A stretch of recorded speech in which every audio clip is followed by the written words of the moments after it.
So I'm Rushabh. I uh, started building ERP Next around 10 years ago. We had a family business in manufacturing of furniture, and they were so uh, when I graduated from college, they were reeling from a bad ERP implementation. All of us have discovered ERPs are either very expensive or very bad. So in all my foolishness, I thought maybe I should write my own ERP. That might be uh, and a lot of people do that, right? Even today, people think. I mean, if you just see the number of ERP products in the world, there might be more than few thousand. So a lot of people think, ERP is something and everybody should be able to write, and that's what I thought too. And I'm still here after 10 years, and every time I have a conversation, I get a list of features that ERP Next needs to have. So it's a long process. So what I thought was I'll just introduce ERP Next and the Frappe framework. So when I started building ERP Next, I built it in two parts. One part was the framework, which is basically all the common functionality that is used to build different features on ERP Next. And a lot of that inspiration came from around 10 years ago. There was a very popular concept called semantic web. I don't know if people have heard. So it's basically about metadata modeling. So you define entities and you define relations, and a lot of things you uh, get a lot of things get built from those relationships. And so metadata modeling is very core to the way ERP Next is designed and the Frappe framework. Over the years, we've added tons of stuff in the framework. We've got some great developers to work on ERP Next, and I'll just to start off with the developer sessions. I'll just introduce what Frappe covers as a broad framework. So we so basically it's a full stack framework. It does everything from deployment of the ERP system to the user interface, emailing, PDF generations, a lot of stuff. I mean, it's a whole library of tools that does everything you need from like a typical web framework. It's also open source. We've licensed it. It's a very liberal license, so you can do whatever you want with it. And ERP Next is licensed differently. It's a GPL license, but the framework is open source, so you can build closed source apps on the framework if you want. And also, open source is a reason why all of us are here too. So it's also really important that when I started doing ERP Next, it was something. It was an itch that I was scratching for myself. And it was only later that the family business got sold, and I decided maybe I should do this for a living. And that's when the whole company doing ERP Next as a livelihood came on. So still, I strongly believe in the open source philosophy, and we really want ERP Next to be firmly rooted in an open source culture. And that is why it's great that the community, or for example, this event here is organized by the ISO team, and which is a great example of why people want to connect to open source. Because I mean, there is a lot more sharing, right? We all know Wikipedia. We know that there are thousands of experts who give their time to moderate Wikipedia and make it better, and that model works better than any other model in the long run. So the goal is that we want to build this as a community. We want everybody's expertise to be a part of the system.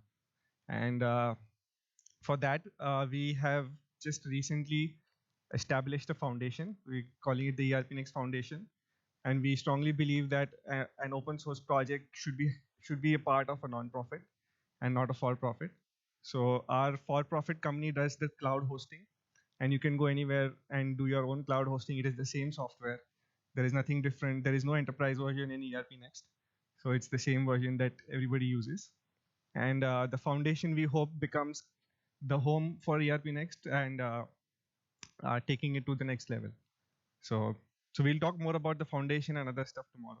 But just to give a broad context of oops.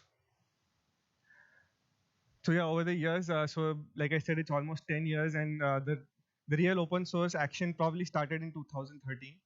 Till 2013, nobody knew really. Very few people like Robert knew about ERP Next, but till 2013, it was very much a very small product. But so now there are more than 100 contributors to the Frappe framework. This is just a screenshot I took from GitHub. That's the platform we use to host the code. So as you can see, in the last 15 days, 1,000 people have cloned ERP Next from GitHub. So, so there are 1,000 developers probably who have tried to experiment using ERP Next in the last 15 days. Uh, lot of lot of the interest in ERP Next, as we can see in this room, is still very early stage. We're still in a very early stage of the evolution cycle, where a lot of people are still experimenting, looking at ERP Next. They like something, they want to spend more time to understand. So uh, so maybe just all the numbers we see, there is a lot of early stage interest in ERP Next, from what I understand. Um, yeah, so some numbers. There are now close to 5,000 members on the user forum, and I think more than 300 service providers have signed up at some level. These are all very preliminary service providers too. Um, so why build the framework? Why not just one product? Is because an ERP system is a very complicated system. You always want to keep extending it, reuse parts you've built before. So all the common functionality that we wanted was kept in the framework, so we could reuse it in a context agnostic way. Um, for for a long time, we were a very small team, which is 4 developers working on this. Now we have a team of 10 developers. Uh, so again, working with a very small team meant that we had to be very productive in terms of what we do, and code reuse is very important, that we don't write the same thing over and over again. So we wanted to make sure that uh, that the system that we built was designed in such a way that we don't have to redo a lot of stuff. So we have more than, I think, 200 tables easily now. So it's a complex database that sits behind ERP Next. You should be able to have single deployments as well as a cloud deployment. So we run the erpnext.com cloud, and at any given point we have around 6,000 databases running on the ERP Next cloud, and that uses again the same deployment platform, which is called the bench. So the deployment also had to be kind of scalable. And another thing about ERPs is everybody thinks that every business is unique. I mean, everybody thinks rightly that their business is unique. Like no two people are alike, no two businesses are alike. So everybody has things they want to customize on their own. So the architecture had to be in a way that it was customizable at the core. So we have customizations that you can do at various levels, from just configuration to you can go deep in the code and change stuff. So the architecture had to be extensible. So again, what makes Frappe different from lots of other frameworks that are there? Like I said before, the core is the metadata modeling, which is you define entities like a customer, and then you define the properties of that entity, uh, like an address or an email ID. And then you have relations like you select a customer in an invoice, for example. So all these entities and relations are configurable. They are not hard coded in the code. So um, so basically, it's wherever you can configure rather than code. So there is a philosophy that says no code. Everything is I should be able to design software without code. I don't think we are there yet, and I think code has a lot of value because you can express things in code in a much better way you can express in configuration. So there's always like a point at which configuration becomes too expensive and code is better. And on the other side, if you can do things by configuration, it's so much easier to maintain and design and change. So for us, the preference was configuration over code wherever we can. And also what Frappe makes happen is rapid prototyping. So as we will see in Naveen's session, you can build stuff very fast. So that's the big benefit of using the framework. So just a quick overview of all the features that are there in the framework. So we have a UI which is like a desktop. So we call this the admin UI, which is the desk where you have a lot of modules. We have list views. So again, these entities, they could be like a customer, an invoice, or a shipment or whatever. So everything has a list view, right? So these are again configurable. So you have list views, you have form views where you edit information about an entity. Uh, we have modules and notifications. So when you have lots of entities, you want to group them into modules, and then you want to set up. So we have a notification system.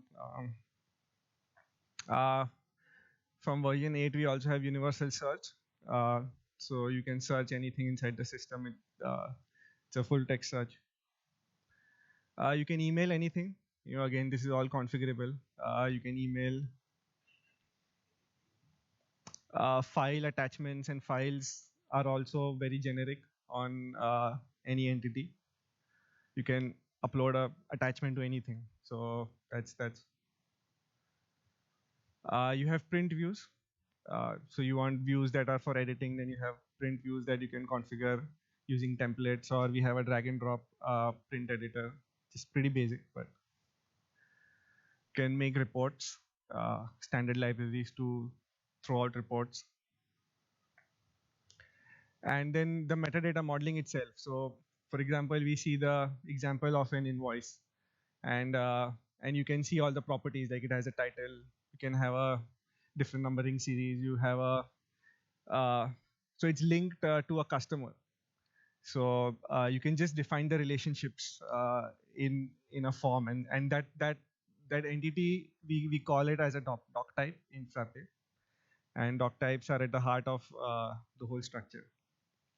And so a doc type is also a doc type. So it's all self-defining in a way. And then the properties, we call them fields. Um, so you can define whether it is mandatory, whether it's hidden. It's hidden. Should it appear in the list view? Does it have a default value? Does it have a description? So all these properties of a property are also defined in the configuration. And then we have users and permissions, session management, login, all built into the framework itself.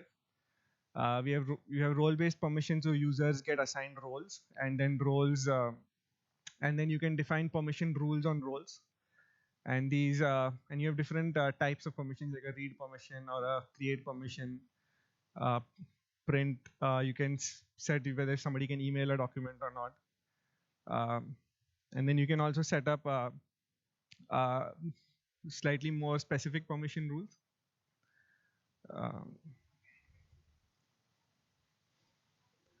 So Frappe also has a document. So since we have a lot of configuration about the doc types, which are the entities and all so a lot of the documentation is also generated from the framework itself. So it also has a documentation generator.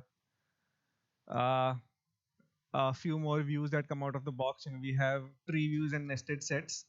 So when you have a hierarchical model, that is also very easily configurable using the framework, like a chart of accounts or a tree of warehouses, a tree of item groups, customer groups, etc. So in version 8, we are also adding a Kanban view. So this was something the community wanted, and this is now coming in version 8.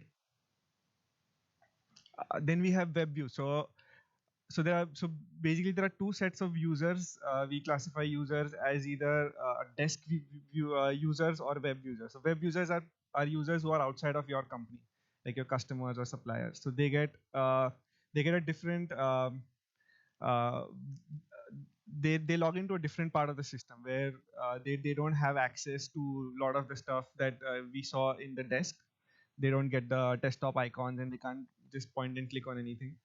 So we have a portal system where you can define web views, like what do you want the web user to see. And we also have web pages. You can do like make a shopping cart, um, Then there are web forms where you can define a simple form that somebody can fill, like a customer issue form. Um, and then there is a very simple API, some code here. So if you just want to, for example, add a customer, it's a very intuitive, clean API that you just create a new customer, you set a name, and then you just do insert. And so it has an object relationship model that is uh, uh, basically helps you write clean code without getting into SQL, and also and this is also available using the REST API. So you can connect the system to any other system by just sending web requests, and all communication happens with JSON. So, and this is an app structure. So you have a basically called a scaffolding, which is kind of a empty app that when you create a new app, you can define modules, and all the models or the doc types that you create for that app sit within your app. So so ERP Next is actually an app built on Frappe. So you can also create other apps on Frappe itself. And then we have a translation portal. I think more than 60 languages are now on the portal. We get a lot of feedback on the translations, and we understand that's something we need to improve a lot. There's a community forum which is very active. I'm sure all of you would have encountered the forum at some point. This is just something I pulled up maybe today morning. So almost 6,000 user visits in the last month, and we can see there are close to 4,900 users now on the forum. And if you see daily, we get, I think it's more than 100 posts a day now. So a lot of activity on the forum. A lot of early stage activity on the forum is what I would put it. So like I said, there are a lot of other things that the framework covers. There is a REST API. Like I said, it's the UI itself is based on Bootstrap, which is a very popular CSS framework. So you can customize it, or you can. We've seen screenshots on the forum that people have made it a black background, for example. So it's very extensible in that sense. We have workflows, we have email alerts, a lot of security.